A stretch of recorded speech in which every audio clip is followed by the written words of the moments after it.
Hey, GLP-1 plus sides community. Before we jump into the podcast, please take the time to leave us a 5-star review on whatever audio platform you're listening to the podcast on. Share your story and how the podcast has helped you.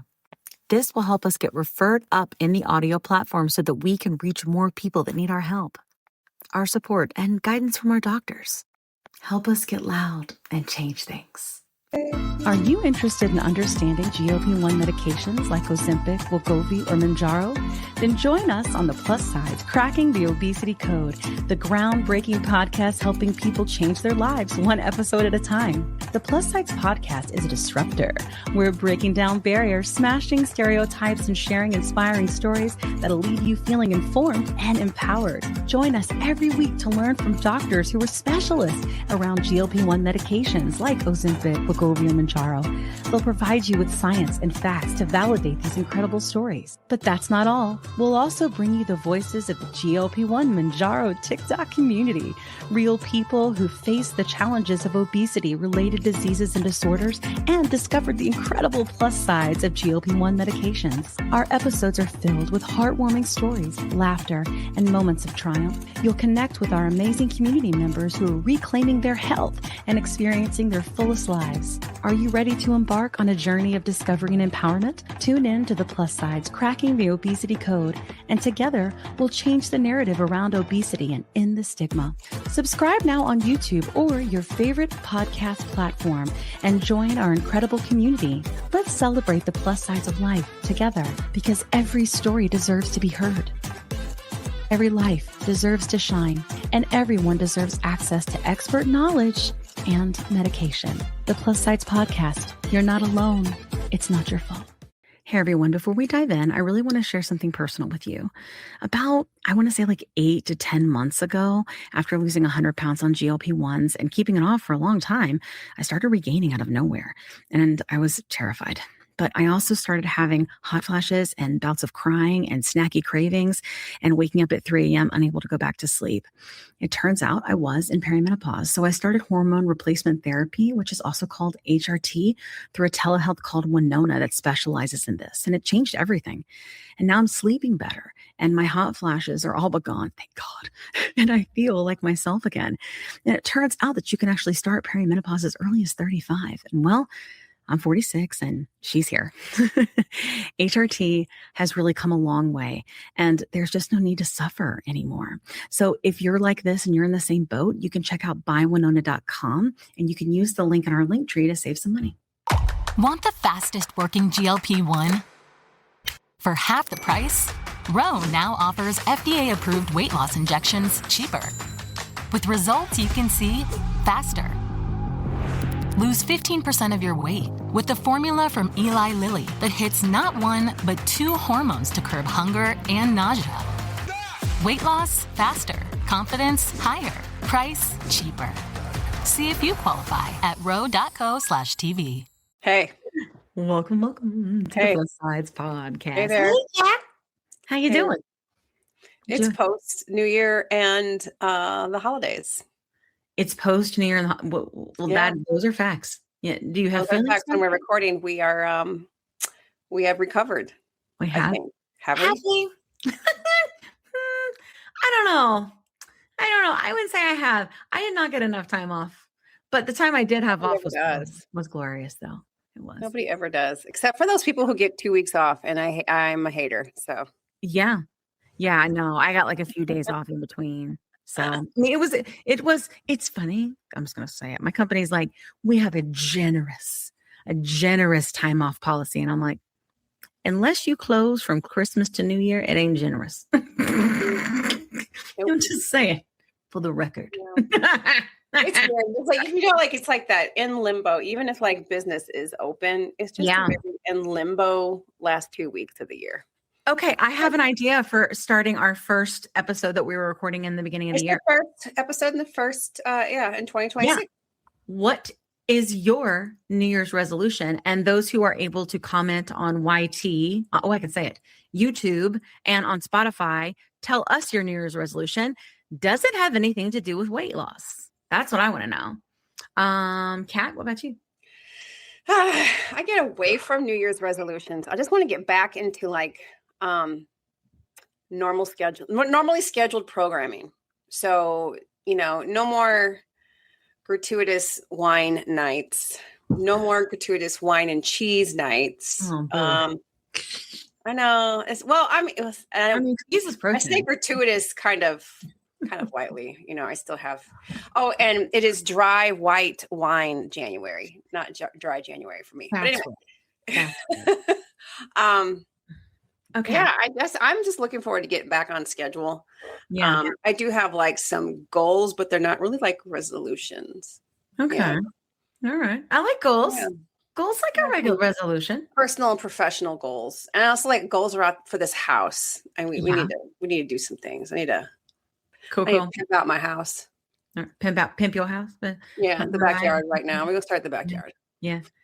My New Year's resolution, I don't really know what it is, to be honest. I haven't really thought about it. Last year was the first year in my entire young adult life that my New Year's resolution was not to lose more weight. I have a goal for you. That was crazy. What's the goal? I have an idea. What? So I bought Kim a pair of Brooks sneakers for Christmas this year. Oh, yeah. Because Kim is dabbling into running. I am. It's crazy. Although I have been really bad since John got sick. FYI, John got sick. And was in and out of the hospital. And but we got her. Yeah. But Kat got me running shoes for Christmas. Kim has been running in Crocs. I have. But what's great about running? And we have the running episode we did. What's great about running is you feel like a kid. Like you feel free and kind of like stupid and like young. I'm glad you like it. I mean, it hurts. Because I'm in a big I can't run. And I don't say that I can't run anymore. I always pull a hip muscle when I run. That's why I cycle. Okay, we're very squirrely right now. Okay, no. So my goal for you, I think I'm going to register you in a. That is squirrely. I got Dolly Parton's lipstick. I am. Look at her Dolly Parton lipstick. Quick plug for Dolly. Look, I got. I mean, who doesn't love Dolly? Because she is a delight, just like my sweatshirt. She is a fucking delight. Love her. I'm going to register you for a 5K. That's what I'll do. And I'll walk jog with you. And I will tell you. You what? Would you do couch to 5K with me? I would. I'll see how I can. I will have to go to a chiropractor a couple times a week. My hip flexors. I'm trying to. That's a good goal for 26 to strengthen my hip flexors. Okay, well, that's our goal. All right, listen. Our goal this year is couch to 5K and to do a 5K together. Join us. Everybody out there. Put it in the comments. All right, we've gone 4 minutes with our ranting. That's okay. Let's tell people who we are. All right, for those of you that are regulars and you don't want to hear this nonsense, this is your cue to fast forward. I don't want to hear no complaints. Zip it. All right. If you're not new here, okay. So my name's Kim and this is Kat and this is the Plus Size Podcast. And we are a podcast that focuses on healthcare advocacy, but we focus a lot on metabolic disease. So obesity, type 2 diabetes, PCOS, insulin resistance, kind of anything in that vein. You know what I mean? We also talk about HRT because a lot of our listeners are in a certain time of their life. Kat and I are on HRT and it's a big deal. Because perimenopause is a bitch. Okay. And so that's what we talk about here. We interview people from our community that treat their obesity in various ways. It could be surgery plus GLP-1s. It could be not surgery. It could be contrave. It could be lots of different things.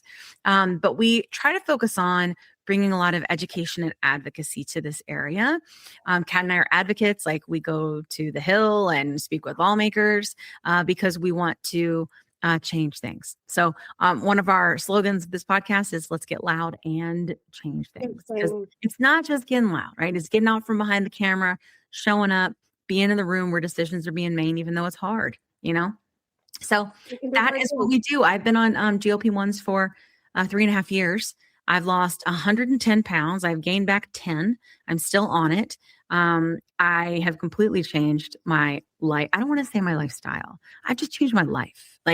And it's because I think I just got to a place of healing, like physically, that allowed me to get to a place to heal mentally and then further physically, if that makes sense. So it's been life-changing for me. And when the food noise turned off for me for the first time, I thought I was having a stroke.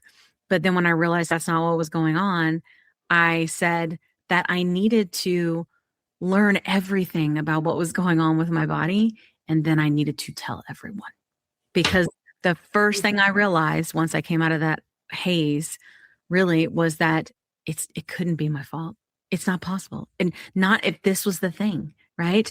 It couldn't be. And so that's what this podcast is. You're not alone. It's not your fault. And we're so glad to have you here. All right, Kat, who are you? What you do? Why are you here? What you going?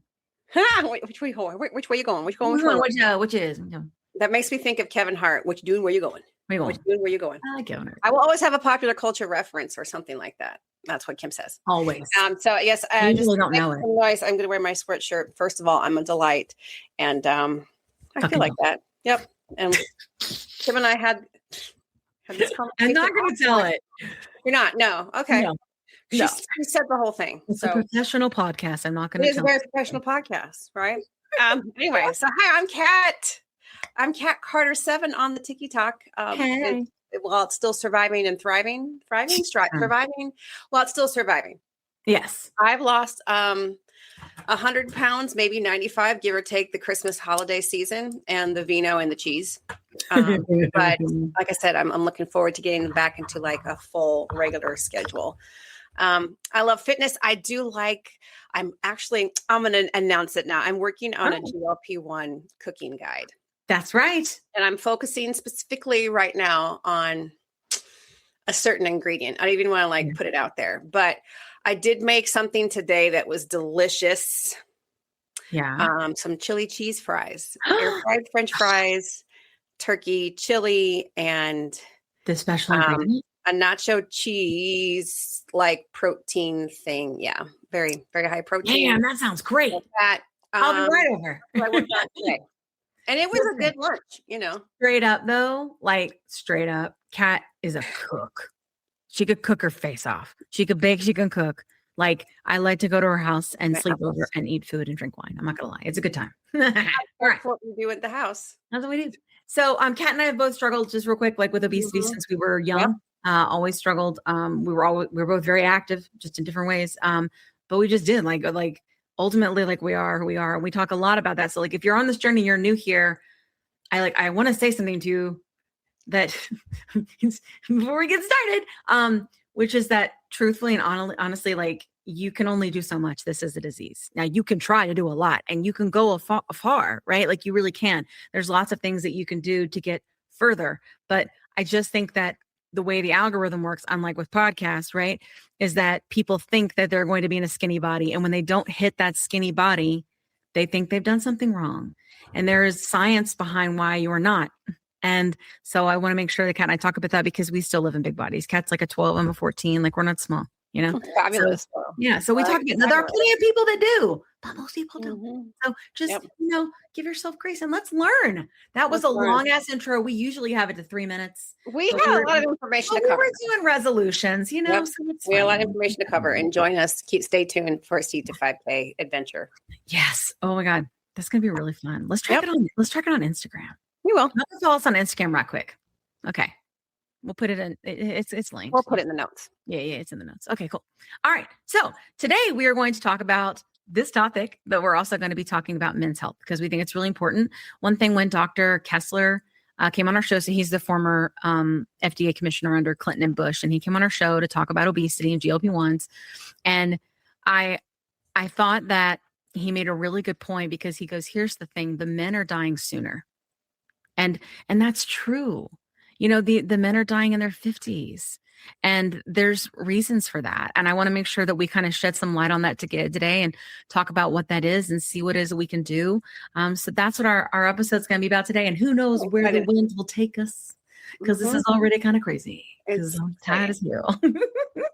All right. Community guest first, doctor second. Community guest, I'm going to invite him in now. Hi, AJ. Hi, AJ. And before we get into it, because AJ and I are both. You're in Omaha, Nebraska right now, right? And I'm from Omaha. Omaha.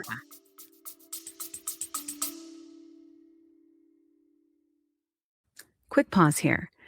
I've had moments on my GLP-1 journey where insurance changes or rising costs force me to look for a new provider. And honestly, that process can feel very overwhelming. But that's why the Plus Sites podcast has partnered with GLP Winner to give our subscribers a resource to help them make that decision easier.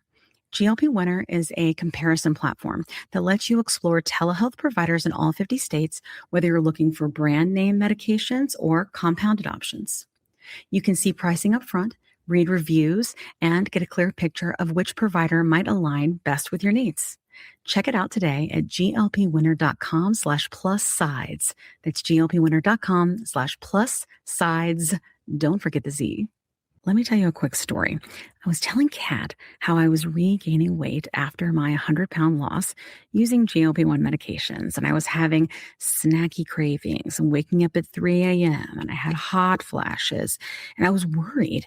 But Kat was like, listen, I went through this last year. It's perimenopause, and I started HRT, and she used this company called Winona. So I started going there to see if this was something that was going with me. Turns out it was, because I'm 46.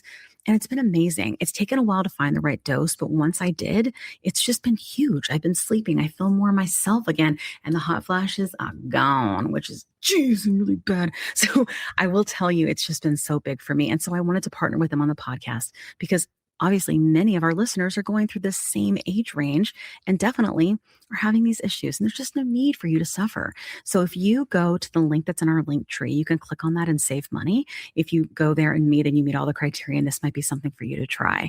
So I just want to make sure you had this great resource because it's just been such a big difference for me and Kat. Again, you can go to the link in our link tree and get what you need.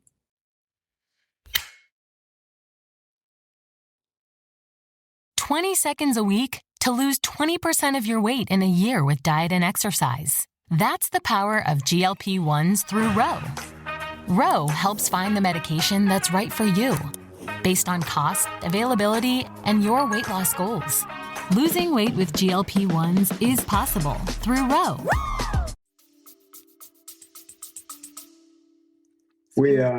So Husker fan? No? I went to Carolina, so I'm a Tar Heel. I'm a Michael Jordan fan, so that'll work for me. That'll work for me. I would root for Nebraska. Do I have? Oh yeah, I did. I bring home sweatshirts and stuff for the hubs. I have my Nebraska mugs and stuff like that. So yeah. Do you say, here's the real question. When you say Manjaro, do you say Manjaro or do you say it like Kat says it? Kat, say it real quick. Manjaro? No, I said the right way. The right way. Having an accent in Nebraska, it's not as like the accent is not as like Wisconsin-y as people may think. Yeah, no, I think we're pretty Midwest, like Kansas, Missouri would be probably closer to our accent. Iowa, maybe. So, yep. Yeah. My husband's from Columbia, Missouri. He just says Manjaro too. Anyway, but Kat has been saying it since the beginning, and it just became. I grew up in South Dakota too, so maybe that's where it came from. I don't know. Who knows? Well, we are glad to have you here, AJ. So the way that we do the show, so first of all, AJ's been with us since the beginning. Like we've been creators on TikTok since the beginning. AJ's an OG. He has a great platform. Please follow him. I'm going to put all of his links and everything in there so that you can go follow him. He does lives. He's a very supportive, good spirit and a good follow. So, quick plug there. And AJ is going to come on the show and tell us all about his story. And what we do is we go on mute so that because Kat and I are like chatty Cathys, and so we tend to interrupt. And then we'll be on here 2.5 hours, and we don't want that. So we're going to go on mute, and then we'll come off when it's time for like discussion and questions. Sound good? Okay, so I'm just going to tell my story, and you guys are going to be cool. Yeah. Okay. If you get hung up, I'm really good at it. Take care of you, but I'm not But going to leave my wife's sick of hearing it, but I'm really good at it. So, yeah. Tell us the story. We're going to go on mute. You tell me all the things, everything you want to say it. Okay, so like both of you said, I've been in a bigger body my whole life. I remember being, junior high school, being over 200 pounds, 7th grade, over 300 pounds at points in high school. But I was always active, so I always played football. I wrestled. I played other sports. And, we played basketball outside. I was always a pretty active kid, but I was always big. And so going through life, I always felt out of place. I never felt like I fit in. But even though crazy things going on in my life, like, I was prom king. So I always fit in. I just always fit in as the fat friend, basically. So I always had a lot of friends, always had, never had any problem with that. Never had any like really good luck with the girls until I met my wife, thank God. Because if it wasn't for her, I'd been in trouble. So shout out to my wife of 20 years. And we met very at a very young age, but by the time that I had met her, I had finally had a job and I was eating pretty much McDonald's or Burger King or Taco Bell pretty much twice a day, if not 3 times a day. I was eating out of control at certain points because when I was younger, we had a lot of food scared. Scared. We didn't have a lot of food. We were on food stamps. My parents did the best they could, but my dad didn't leave my mom till we were in like 3rd grade. But I remember times when it was just me, my mom, and my two of my brothers that we didn't have food at points. We didn't, we weren't really sure where the next meal was coming from. Luckily, my grandparents helped out where they could, and it's just part of the journey. So I think at a very young age, I was always thinking about food. I was always constantly thinking, okay, I need to eat as much as I can because if I don't, then I don't know if I'm going to get better food. And so, um, growing up, was I think when I met my wife, I was about 350 pounds, and so from high school to about 21, I was 350 pounds.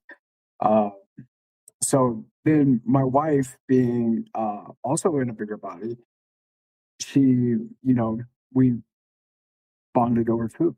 That was me and her thing. We would eat, um, you know, out fast food all the time, and then we started having kids, and we had full time jobs, and so I would say about 2010, I was like, all right, I need to figure something out. I was probably four something, four early fours, like 410, 420, somewhere in there. 'Cause I remember being like, oh, I need to, and so I lost 100 pounds, and then like everything, I was in the gym all the time. I was spending so much time in the gym. I worked out, worked my butt off, and I was on the treadmill like probably an hour a night. I would do weights for an hour a night. I would spend so much time in the gym, and and then as soon as I stopped, it come right back on. If not, and then 10 or 20 more pounds. So I went through that cycle. I ended up from 2010 to about 2017, I lost 100 pounds 3 times and gained it back. And so lost it, gained it back, lost it, gained it back. And you would think I would be sick of that cycle. So 2017 comes around, uh, my mom passes away. And I remember being at a funeral, being so uncomfortable. And I was like, all right, my mom was 57 and she had her health issues, not like she was obese or anything like that, but she had other health issues that she didn't take care of. She basically didn't take care of herself. So I was like, I need to start taking care of myself. But the way I did it is I went so psycho about what I was eating and or not eating and going to the gym, spending so much time in the gym and lifting weights and doing this and doing that. I had spent it. My journey was never about getting healthy. It was about just getting to a smaller body. So, but I went and got on the scale after she had passed away, and I was 492 pounds. And I was like, all right, I got. So I got down to like 320, and I don't know what happened at 320. I know, like, I remember the weekend. I remember like everything about it. It was my brother's wedding. I went and ate Taco Bell. I was like, I can start eating a little bit differently now. I don't have to be so crazy. And then it was like that. I was back up again. I was, over 400 pounds. I was like, so, and here's kind of where here's where the dramatics. So I apologize, guys, but um, so it was 4 years ago now, around Thanksgiving. I'm 466 pounds. My mobility is starting to get worse and worse. I'm starting to get up in it, and my right shoulder's hurt. I have like a pinched nerve, and it's going all the way into my fingers. Like I was like, man, this is weird. So I go to a chiropractor. And he's like, "Yeah, I can fix it, no problem." He does all the X-rays, and I when he was adjusting me, he broke my neck. So, and it wasn't like a boom, and I couldn't walk. It was like a gradual thing. It would happen about over 3 weeks. Like my legs started going numb in a couple of days, and then I started having trouble walking, and then I had to start holding on to the wall. I thought it was just from me being overweight. So at this point, I was 466 pounds. All the reason I know that is because I looked at my chart afterwards because I ended up in the hospital. But I just remember like I fell at work, I hit my head. My buddies from work put me in my Jeep, tell me to go home for the weekend and walk it off. Like we're men. I'm not going to the doctor. So Sunday night comes around and I slip and fall. I can't get up. My legs aren't working. And I lay on the ground for like an hour and a half probably. And so mad at myself that I let myself get to this point because I knew it was about the weight. Like, of course, the chiropractor had his part in it, but I had an issue already, and I knew that.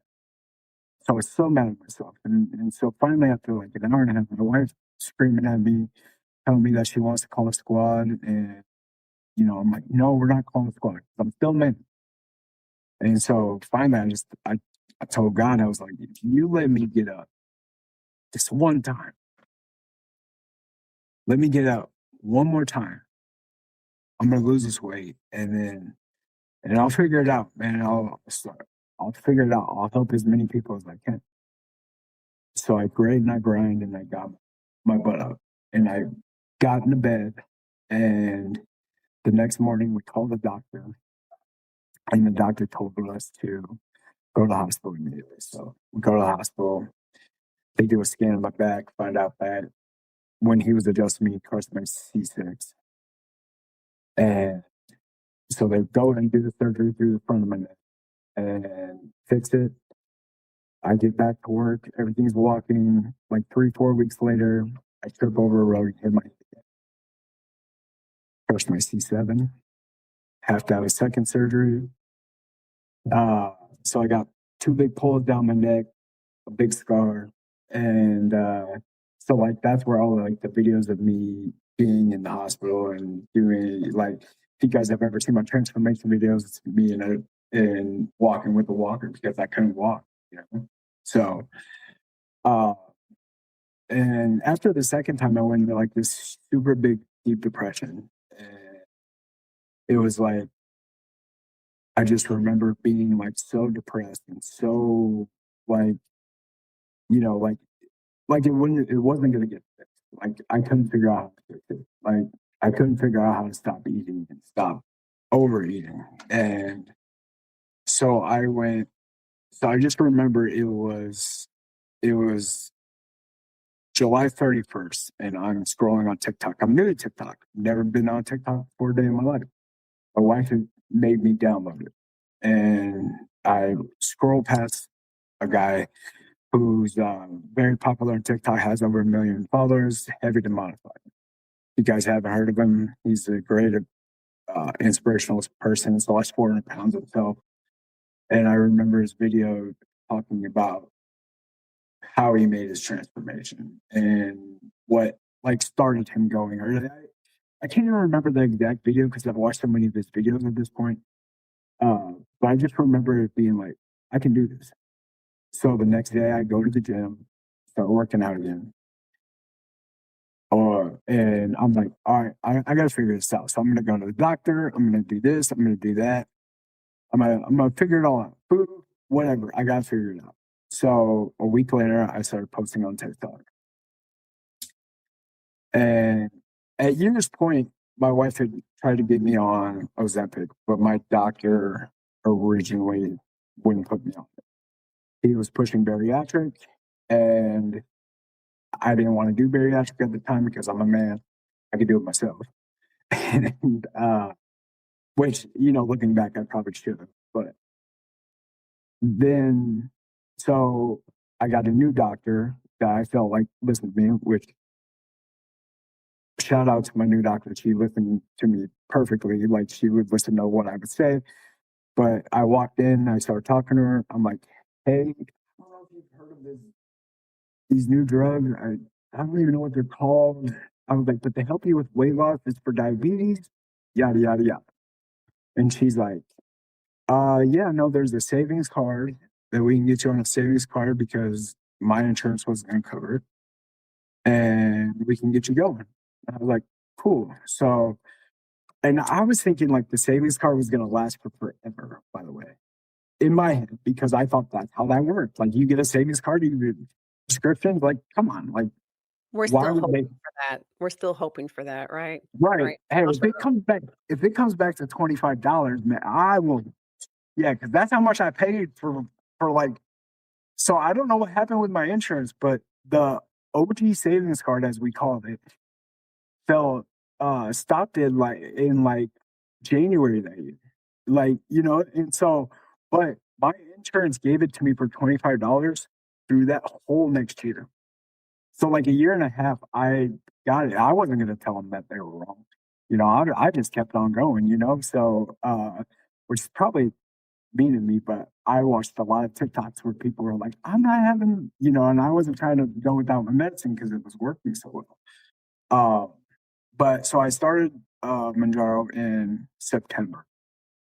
And I also, at the same time, started working out with a personal trainer. His name's Big Kent. Shout out to Big Kent. And he helped me learn how to eat the correct way. And so I'm like, I guess I didn't realize like how much I was eating like 10,000 calories a day.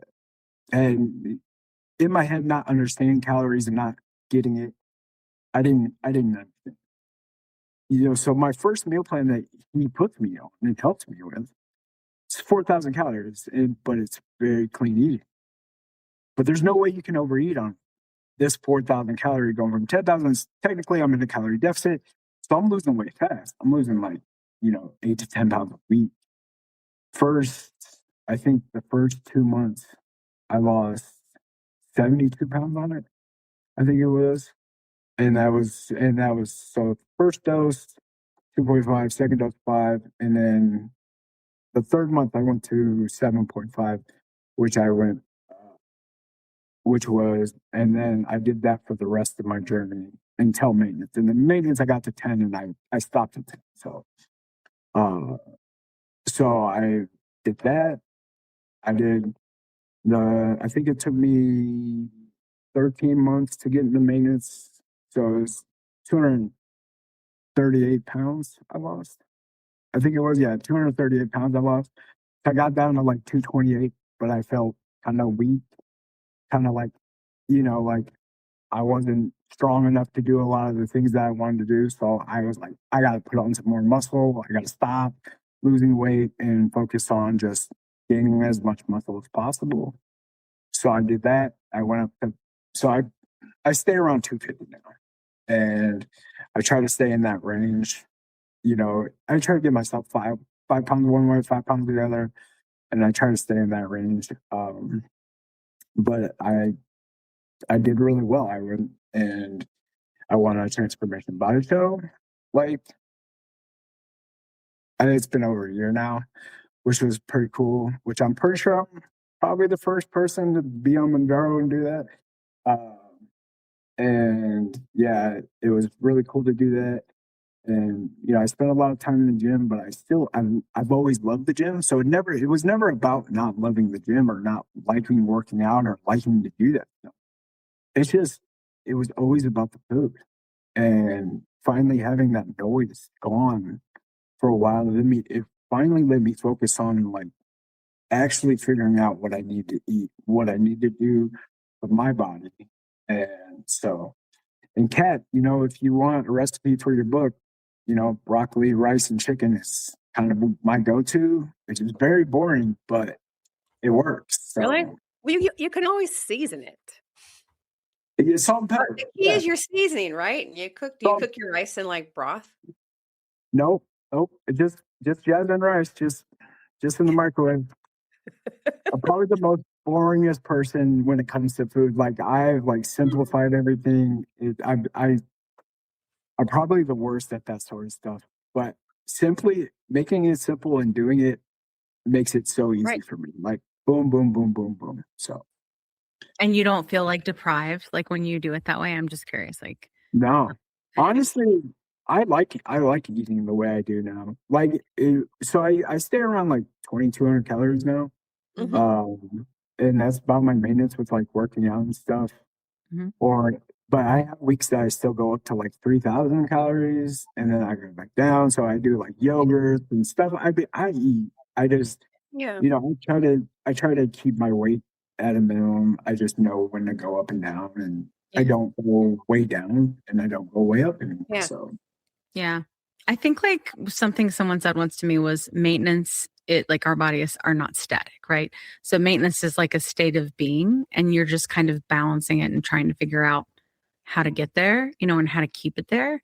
And like I think that it's very difficult, because I don't think people realize that even when you're in maintenance, your body still fights you.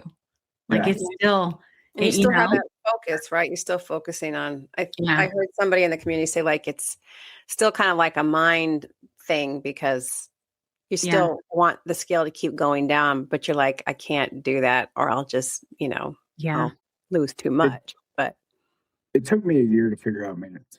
Like probably over a year, to be honest with you. It took me a while because I went up and I went down, and like it just took me a while to figure out, oh, here's where I need to be, here's what I need to do, and Yeah. and be right with it. It took a while. It took longer than it took to lose the weight, to be honest with you. So Yeah, for sure. Yeah, I think losing it didn't take as long as trying to figure out how to not regain it. And the fact I've regained 10 pounds, but I'm like, but I mean, it's not 100.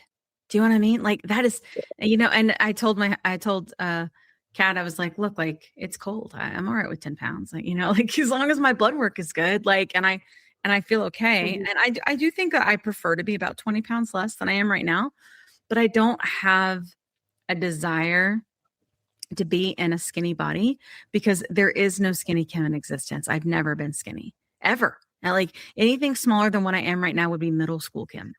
But I'm not going to lie, I'm curious about what skinny Kim would look like because everybody's been talking about it for such It's a called long time. AI, girl.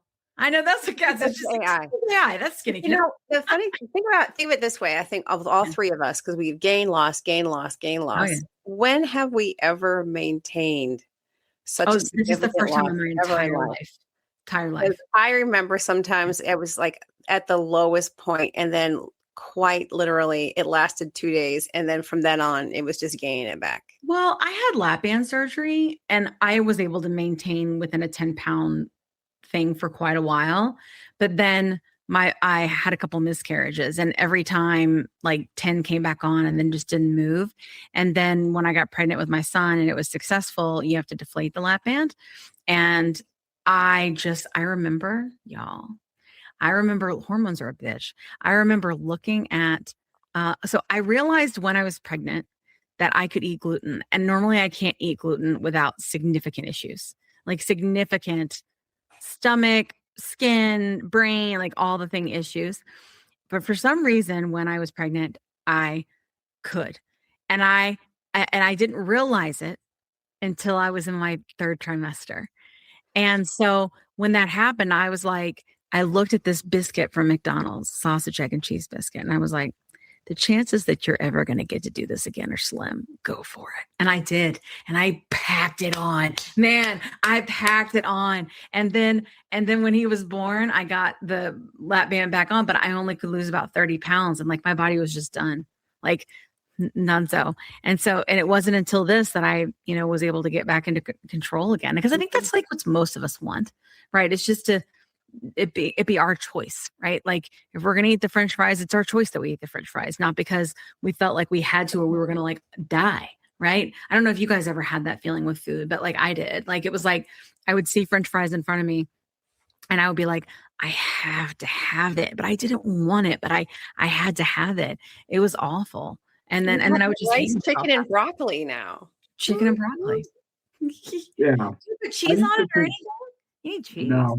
So I'm gonna tell you, you got to puree some cottage cheese and put some nacho cheese powder. Trust me. You know what? He's like, you just wait. My wife keeps trying to get me to like protein mac and cheese that she makes all the time, and I'm like, no, I just can't do it. And it has cottage cheese. Something about cottage cheese, I can't do it. Cheese, I like cheese. Okay, but cottage cheese, you gotta share the recipe. You gotta tell me what makes me cottage cheese things sometimes, but she doesn't tell me that's what it is until after I've eaten it, and I always get constipated. Dairy. What is protein? There's something about it. It's just real hearty. Anyway, did you ever think that I was going to have to talk with you about constipation on a podcast, AJ? Probably not. No, but I didn't think it was like anything was going to be out of the question either. So yeah, it is true. Yeah. I think that what you made a point, and I think this is something that I feel like definitely people have gone through. So my mom also grew up very poor and was on all the assistance and everything, and she would always tell me like I always wanted a tomato and mayonnaise sandwich, but most of the time we couldn't afford the tomato, so I just had a mayonnaise sandwich, and it was just about. And I think that for her, she always, even though she didn't live in a big body, she always had like the food noise. And I think it's there's, from a psychological perspective, there's got to be something there, you know what I mean, where like something in the brain, where it's like you don't know when you're going to get your next meal, so you got to get it in. I'm so curious. I want to get a neurologist on this podcast so bad, but I haven't found one yet. I thought we had one. That's a great point. There has to be something in. Yeah. My mom did like a popcorn diet in the 80s where all she ate was that popcorn. was popular. Yeah. And so she lost some weight in the 80s doing that. And I remember it being at a very young age, remembering her doing that. Yeah. It was before she met my stepdad, so it was in between marriages. So it was, her messy time. Yeah. And I just remember, and I remember her doing that, but I remember her spending hours walking the dogs, and and then she'd come back. But I always just like, I remember like the food not being there, like, and just it's during that time. There's like, I don't know, it's from like kindergarten to third grade. She like had gotten a divorce from, and it was very messy. And I remember one time, like, I remember we got pizza one night, and my brother went in there. My brother, I got 7 brothers, but my oldest brother and me and him had the same mom, same dad. And he's been overweight his whole life also.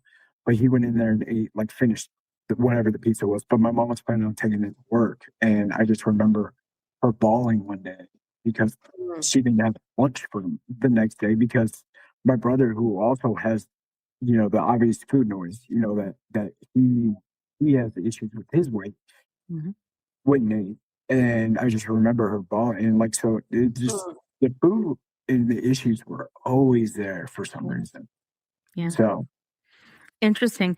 Do you think that, did you feel, so it's just this brother, but did you feel like any of your other siblings like struggled with this? Because I'm wondering, like, why does it seem to show, it doesn't show up in everybody, right? Like my mom, like she didn't struggle with obesity until she was well into her 60s, So my other brother, so I got my brother, and I had a half brother, and then I had 2 stepbrothers, and then my parents came together, who I called my parents, my stepdad and my mom, and they had 2 boys. the one underneath me and my older brother didn't, and then my stepbrothers, they did. They've always been pretty skinny, and but my two younger brothers, I mean, they're not small, but they were never as big as me. I was always the big brother. I was always the bigger brother than everybody, so Yeah. but I always felt like I always had to like prove myself with having 7 brothers and like trying to be the strongest and trying to be the fastest and trying to be this and that, but never being able to beat them in anything. Like there was always somebody faster or somebody better, but it was the weight always held me back, So Yeah, I get that. Yeah, I think it's something to think about as we go through, I think, this journey of seeing like different things that contribute. And whenever the doctors say like obesity is multifactorial and it's really complicated, like this is just another layer of complexity around it. Like why our brain responds the way that it does, during I think these things. And the one thing I'll tell you is like we've been going to Obesity Week and being able to do the advocacy work that we've been doing, and like it has been incredibly kind of insane and almost makes me a little mad sometimes. But like ultimately, what the doctors and the scientists have said that I've met with that are experts in this area are like the size that you're going to be, like the just how you are, like that's genetic. Like that's genetic. And you can try to kind of will it into existence and get to a certain place and stuff, but it is genetic. Like that part is. And then in terms of this issue with like I think calorie and calories in and calories out, I always wonder like why people think like when they think about these medicines, why they think they're like weight loss meds, because weight loss meds, like you get on them, you get off them, right? And it's just different, right? You just eat, it's just treating like the symptom, it's just treating the hunger, but these are different. And I still don't think people really understand that. Before you were doing any of this, did you take any medicine to help you? no. No, I should like because I'm sure I have like OCD and like a bunch of probably some different Right. things in me somehow, uh but yeah, no, I was always anti everything, but I was at a point in my life where I couldn't do it anymore by myself. Like I just knew like there's no way I could do this by myself. Yeah.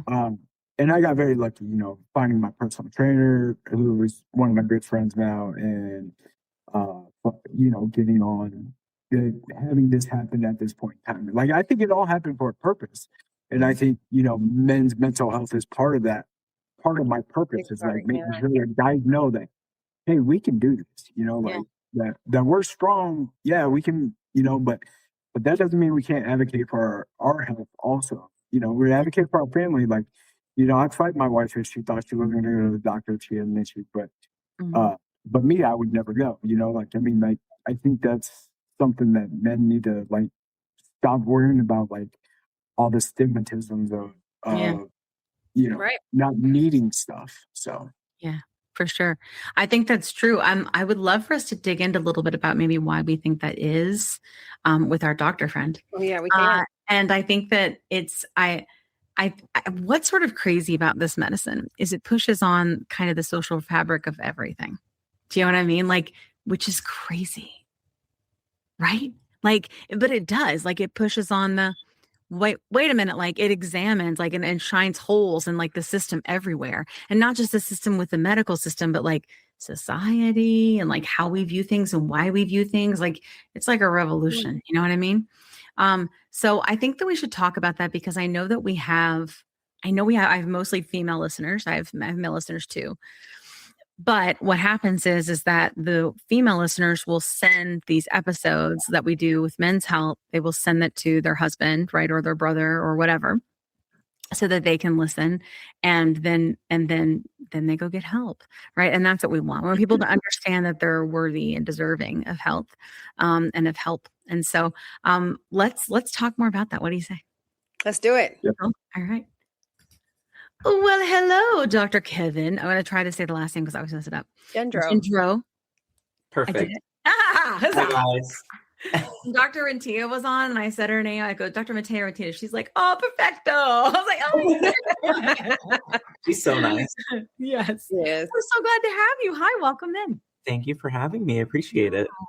So, how we start like every episode is we ask our guests who they are and how they help people. So we'd like to give you the floor to explain that for us, please. Great. So my name is Dr. Kevin Gendro. I am a full-time board-certified obesity medicine doctor. I work in Massachusetts. Why I do this work and how I help people is because I kind of have skin in the game. So I myself used to weigh 306 pounds. I had type 2 diabetes. I had obstructive sleep apnea with a CPAP machine. I had high cholesterol, high blood pressure, fatty liver disease, plantar fasciitis, depression, the whole nine. A lot of the stuff that I help my patients now and treat patients for now.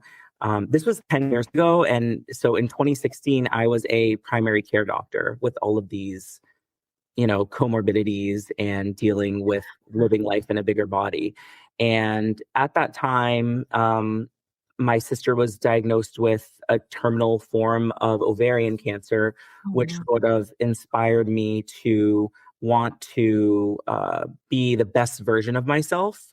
She has 2 young children, and at the time of her diagnosis, they were 2 and 6, my niece and nephew. And so my grief and my love for my sister and her kids basically motivated me to want to be the best version of myself. So I lost 125 pounds at that time and decided to slowly transition from full-time primary care physician who was not practicing what I preach into full-time weight loss doctor. And the way to do that in this field is to become board certified by the American Board of Obesity Medicine. So I did that, and now I am the physician lead of a medical weight loss practice. We have a team, a nurse practitioner, a nurse, medical assistant, dietitian, and we have a panel of over 3,000 patients. I'm very lifestyle focused. That's how I lost weight, but I also acknowledge that obesity is a chronic biological, genetic, hormonal, very multifactorial problem. And just because I personally lost weight without medication or surgery does not mean that that's the standard of care for my patients. I just think that having been through a weight loss journey myself, it just gives me more insight to helping my patients because I know how hard the struggle is and how bad the food noise can be. Yeah, absolutely.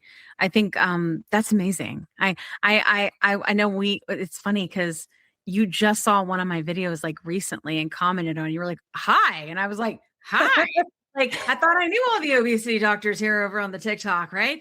No. He was like, no, I've been here for years. I was like, me too. It's crazy. And then we just started chatting it up and I was like, you need to come on our show. And he was like, all right. So I'm so glad to have you here and have you with AJ so we can talk a lot about that. I think that there is nothing, the way we see it. So I call myself an obesity care advocate. I just want you to get care. And that could be surgery, that could be lifestyle, that could be whatever works for you, And I think that we all figure out kind of accidentally what works for us if we're lucky to figure it out at all. But I think it's important to consider that there are different options. And I think that we've seen that lately. I've heard a lot of obesity doctors come and say maybe you don't need GLPs and that kind of thing. And I think that there's nothing wrong with that. I think that it's fine for us to consider different things. The only time I have an issue is somebody says you don't need those things. Because you don't know, it's just like you said, it's very complicated, So, that's why it's so dangerous to be a doctor giving advice online. I mean, it should just be education and information.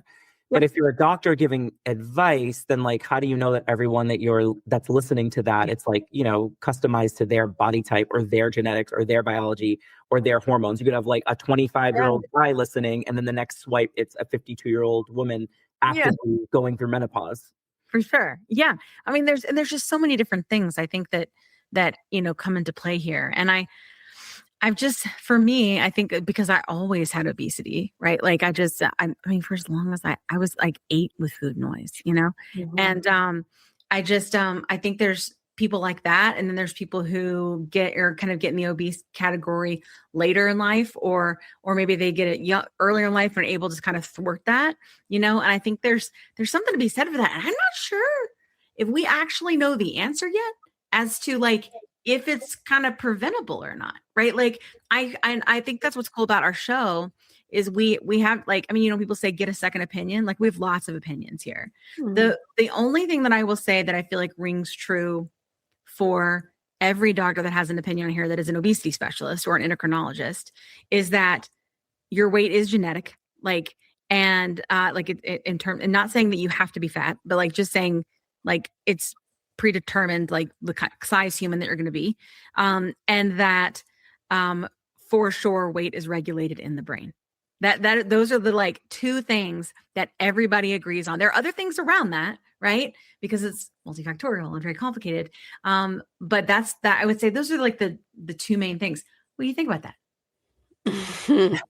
Well, if you're asking me what I think about that, basically, I just get nervous about saying, so I definitely think that like obesity has genetic components. Like, so what I deal with a lot is teaching my patients about insulin resistance and having insulin resistant body types, and your body may be responding poorly to certain foods or certain food groups. Like people who are insulin resistant, people who struggle with their weight tend to look at a cookie and gain 5 pounds. That's crazy. Whereas like there's insulin sensitive body types who are born in such a way that they could eat an entire box of Oreos and they'll still have a 6-pack at the end. Mm-hmm. So like there's definitely a genetic component or genetic predisposition. The only thing I don't like about that is I'm like the forever optimist, and I don't want people to think like their destiny is to be.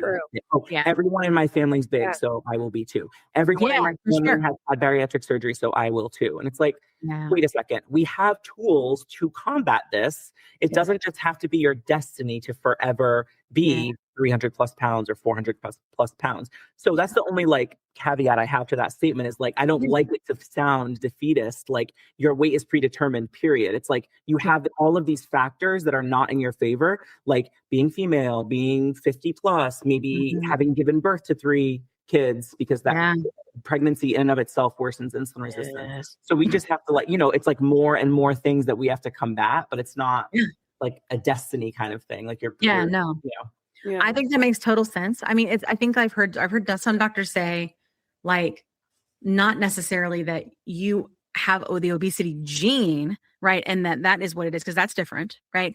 But that just in general, your weight in general, like the stat that I've been given from doctors is about 70% of your weight is determined, right, by genetic factors, right? Whatever those are, like not obesity, but again, I hear that you can tell me you disagree. That's what the show was for. Like we want people like. I just don't even know if I can put a percentage on it because I'm not quite sure. It seems like some people lifestyle factors work better than others, and a lot of times lifestyle changes work for so long and then kind of stop working. Like the same thing inside, you yo-yo up and down enough times that like, why is it that the same thing that I'm doing now is not working anymore? I yo-yoed a lot with my weight loss, but it was always like the same 25 pounds. So like I still had over 100 pounds to lose, and I would like join Weight Watchers and lose 20 pounds and then gain it back. And so it was just like the same 25 pounds. And then it was really only that one time that I lost like 125, but it's definitely something that I forever have to deal with. I mean, it's like a choices that I'm making, lots of little choices every day to kind of stay on track, acknowledge the body type that I have and that I'm built differently than other people who can, like, eat whatever the hell they want and stay skinny. Right. Yeah, those bitches. That's sometimes I have patients, so 83 to 87% of my patients are women, but I do take care of 15 to up to 20% of men that I see in a day. And a lot of times my female patients will bring in their significant others. Yeah. And the the male spouse will like try to interject and be like, what can you do for me? I need help gaining weight. Get out. Get out. I don't know how to help anybody gain weight. Goodbye. Like I'm here to help your life. I don't know. Like you complaining to me about how you can't put on. Oh, I feel so bad for you. I know it's hard, right? You're like, I get out. Like, and that's something I say too a lot is like, I'm like, there are people, we know people Like if you just want to even understand, I think the spectrum of all this, right? We know people that can eat like trash pandas and never gain a pound, right? But people really struggle thinking the opposite is true, you know? And I wonder, like, why do you think that is? There's also, I think maybe you made me think of this. If you're provoking this thought, Kim. Provoke. You know how like when it's like socially acceptable to be a very small person and have engorge yourself on all this food in front of everybody, and it's hilarious, it's funny, it's great. But if you have a heavy person do the same thing, you're disgusting, you're gross. It's there are that's social true. Social thing. Social got any opinions? I think it's like social currency, right? Yeah, it's sad. I mean, we see that kind of every day. Like there's creators that come across my FYP who are kind of, it's not even like mukbang. Like they're not on there to engorge themselves with food. It's literally just like what I eat in a day. And the comments are, because they're someone living in a bigger body, the comments are just like nasty. And you can tell the caloric intake is like pretty much in the normal range, and what they're choosing is like pretty solid square meals, and they're kind of just eating from all the normal food groups that they think they're supposed to eat from, but the comments are just filled with hate. And then we have like, you know, people like Courtney Cook, who is like someone that's living in a smaller body. I love her, right? I love her, but like zero hate comments. Doesn't matter how much she eats, doesn't matter how many calories she consumes. She is universally adored. Like, and I love her too, right? Like, I'm not saying no hate to her, but I have not. You know, you guys make me Georgia. You know, we live in Georgia. I gotta find her. I love her. I gotta find her. Do you remember? Did you hear her talk about how she was a bunny? Like, she's like, I see myself as a bunny. Like I'm like a bunny, and that's all I can see now. And now when I watch her stuff, I see her eat and get excited like a little bunny, and I'm like, I just love her. But you're right. Like if Courtney Cook were 100 pounds more, living in a bigger body, I feel like many people would still love her. The first comment would be like, do you know how much sugar is in a sweet potato? Yeah. Do you know macros? You know, like it would be like that. Hey, Plus Siders, we're so glad that you were able to tune in for part 1 of the episode. Part 2 will be posted next week. We look forward to seeing you then. Have a great week. And remember, you're not alone. It's not your fault. Let me tell you a quick story. I was telling Kat how I was regaining weight after my 100-pound loss using GLP-1 medications, and I was having snacky cravings and waking up at 3 a.m. and I had hot flashes, and I was worried. But Kat was like, listen, I went through this last year. It's perimenopause, and I started HRT, and she used this company called Winona. So I started going there to see if this was something that was going with me. Turns out it was, because I'm 46. And it's been amazing. It's taken a while to find the right dose, but once I did, it's just been huge. I've been sleeping. I feel more myself again, and the hot flashes are gone, which is really bad. So I will tell you, it's just been so big for me. And so I wanted to partner with them on the podcast because obviously many of our listeners are going through the same age range and definitely are having these issues. And there's just no need for you to suffer. So if you go to the link that's in our link tree, you can click on that and save money. If you go there and you meet all the criteria, this might be something for you to try. So I just want to make sure you had this great resource because it's just been such a big difference for me and Kat. Again, you can go to the link in our link tree and get what you need. Today's episode is brought to you by Ro, a telehealth platform that's changing the game of GLP-1 access. What sets Ro apart? Ro understands the challenges of navigating insurance hurdles and the skyrocketing prices of GLP-1 medications. That's why they specialize in getting insurance approvals for GLP-1s. And if insurance is a barrier, they go a step further by prescribing brand name Zepbound vials for prices close to those of compound GLP-1s. With Ro, you're not just getting a prescription, you're getting a partner in your journey that's helping you access affordable treatment and guiding you every step of the way. Whether it's insurance approvals or cost-effective alternatives, Ro is here to make sure that you get the medication you need. Visit ro.co/plussides with a Z today to see how they can help you take control of your weight management journey with affordable, accessible care. That's ro.co/plussides with a Z, making healthcare work for you. Check out the link in our show notes for more details. Are you interested in understanding GLP-1 medications like Ozempic, Wegovy, or Mounjaro? Then join us on the Plus Sides, Cracking the Obesity Code, the groundbreaking podcast helping people change their lives one episode at a time. The Plus Sides Podcast is a disruptor. We're breaking down barriers, smashing stereotypes, and sharing inspiring stories that'll leave you feeling informed and empowered. Join us every week to learn from doctors who are specialists around GLP-1 medications like Ozempic, Wegovy, and Mounjaro.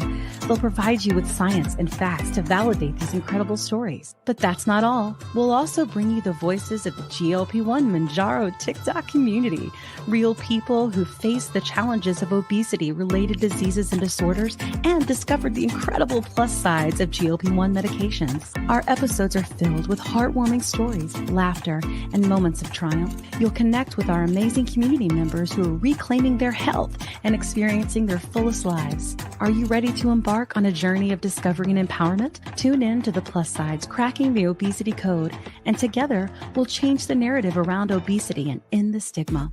Subscribe now on YouTube or your favorite podcast platform and join our incredible community. Let's celebrate the plus sides of life together, because every story deserves to be heard. Every life deserves to shine, and everyone deserves access to expert knowledge and medication.